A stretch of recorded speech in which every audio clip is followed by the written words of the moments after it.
up, everyone? I am Nico the Barber, and today the topic is nothing changes until something changes. Whether you think you can or you think you can't, you're right. I know you hear me, but I hope that you heard me. Whether you think you can or you think you can't, you're absolutely right. Henry Ford said that, and it's still just as true today. Before change can happen in the physical, it has to first happen in your mind. There has to be a shift from pessimism to optimism.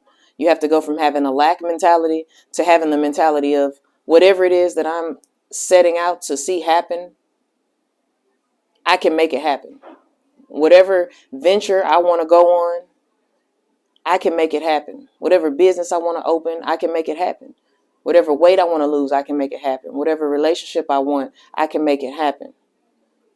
None of these things require you to reinvent the wheel. They require you to reinvent yourself in your mind more than anything.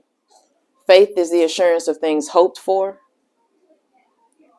and evidence of things unseen. Faith without work is dead. The work that's required is within you. It's in your mind. That's the work. Because physical things are always taking place. But mentally, we need to compartmentalize. We need to know what deserves attention and what doesn't. There are three types of people.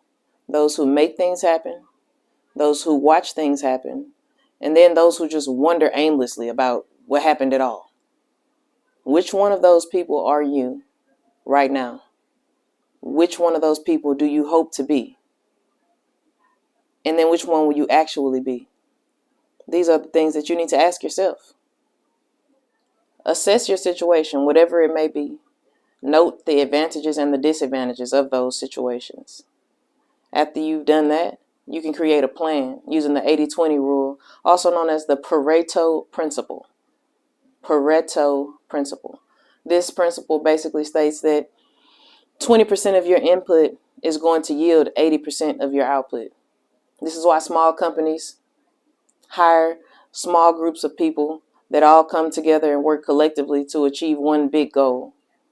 The contribution of 4 people putting in 5% effort is going to yield them 80% result, 80% profit, 80% success, 80% more in productivity. When you move in this way with the 80-20 principle, you free up a lot of space in your mind, a lot of that clutter, that debris that doesn't need to be there. You leave room for yourself to be more productive now because you have other things you can focus on. Knock out those small tasks that don't require much. If you can get it done in a day's time or less, you should already be taking care of it, honestly. The goal is to maximize your return. The goal is to work smarter, not harder. That's in all areas of your life.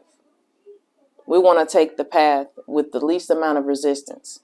We create the resistance when we don't flow with the way we need to flow.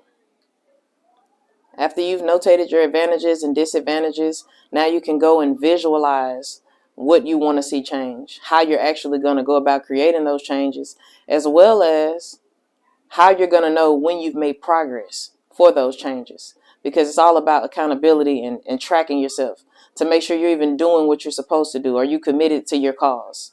This is what this question means. Be prepared for change and, if necessary, adjustments. Change is constant. It's the only thing constant, as a matter of fact. Associate emotions with losing control. Listen to your heart. Yes, absolutely. But let your mind lead you. Because after all, your mind is your money. Your mind, your mindset. This is your money, not your physical being. The key to prayer is to forget whatever it is that you think you need. Because ultimately, if you knew what you needed, how you needed to go about getting it, what to do with it once you had it, you wouldn't be here. You wouldn't even be human. You'd be something else. However, my prayer is for God to keep me out of my own way, because I have a tendency to self-sabotage. I have a tendency to doubt. I have a tendency to be in a lack mentality because I'm human and because I'm flawed. But because I'm disciplined and because I'm standing in my purpose and because I'm determined to be resilient at all costs, it doesn't matter. Because in my mind, I told myself it doesn't matter. Mental strength comes with boundaries. You must protect and preserve your energy, unless you're okay with wasting it, in which case you're probably okay wasting your time and probably don't even need this video. But if you are one of those people who don't believe in wasting time and don't believe in wasting energy because you understand that those things are precious and time is something we don't get back, then I can explain to you those boundaries that you need to have set. First thing is, recognize that you deserve to have boundaries and you deserve for your boundaries to be respected. No one has to like anything, but they must respect it. It's earned. So if you don't respect it, then just know that you won't be in my energy. You won't be in my space. And that's that. Know your limits and your values. Everyone has a limit. Don't be one of those people that's like, oh, I take on this because I always have, or because it's easier, because I'm used to it. Those are toxic things. Absolutely not. Be consistent. Say no on your own terms. Not because you feel pressured, not because you're wondering or worried about what someone may feel or think if you don't say no, or if you don't say yes, or if you decide to decline an invitation, or if you disagree with someone's opinion about something. That's your prerogative. And you should not hold yourself in captivity in the mind to appease someone else who doesn't respect your boundaries and doesn't respect your values and your beliefs. Pay attention to your thoughts and your feelings, especially after you've been around people or in certain situations. Really pay attention to that because it's significant. It can tell you a lot without telling you anything. And last but not least, speak clearly and assertively. Don't move around this world being passive, timid. I call it Timid Turner.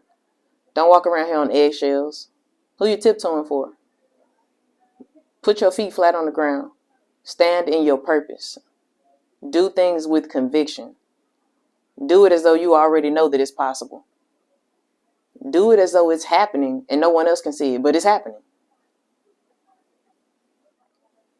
If you change your mind, you really can change your life. It's not going to be overnight. It's not an easy process to get to a place where you can relinquish control and flow with life. Be more present. It's something that I've struggled with for a long time. But anything worth having is worth putting in the hard work for. A lot of people want to know what it takes to be successful. How do I create success in my life? Well, you need to understand what success is. It's where opportunity and hard work meet each other. Right now, you have an opportunity to change your mind so that you can change your life. Then you can apply that hard work in a more productive manner and really yield the 80% that's always been yours. Change your mind and you can change your life. When I manifest, I don't manifest to have millions of dollars. I don't manifest having the biggest mansion. I don't manifest having a yacht or a private jet so that I can go and fly from country to country when I want to. I manifest all things that are going to elevate me to my highest self. Because again, if I knew what those things were, that would be one thing, but I don't. All I have is an idea. So as long as when I manifest an abundance of health, wealth, in whatever form that looks like. It's not always monetary, but in health, wealth, prosperity, peace, and gratitude, I can't fail. It's just not possible.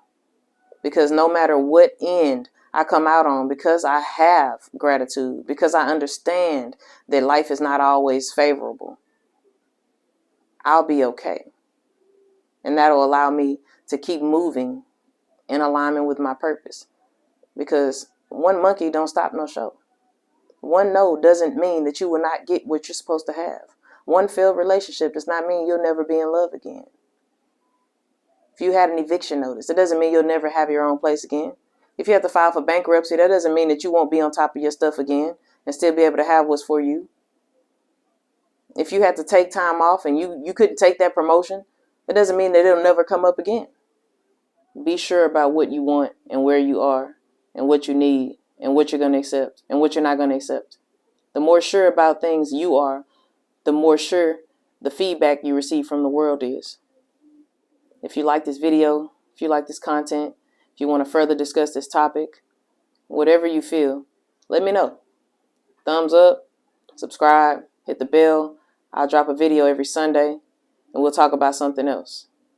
Until then, do good and be good to yourself.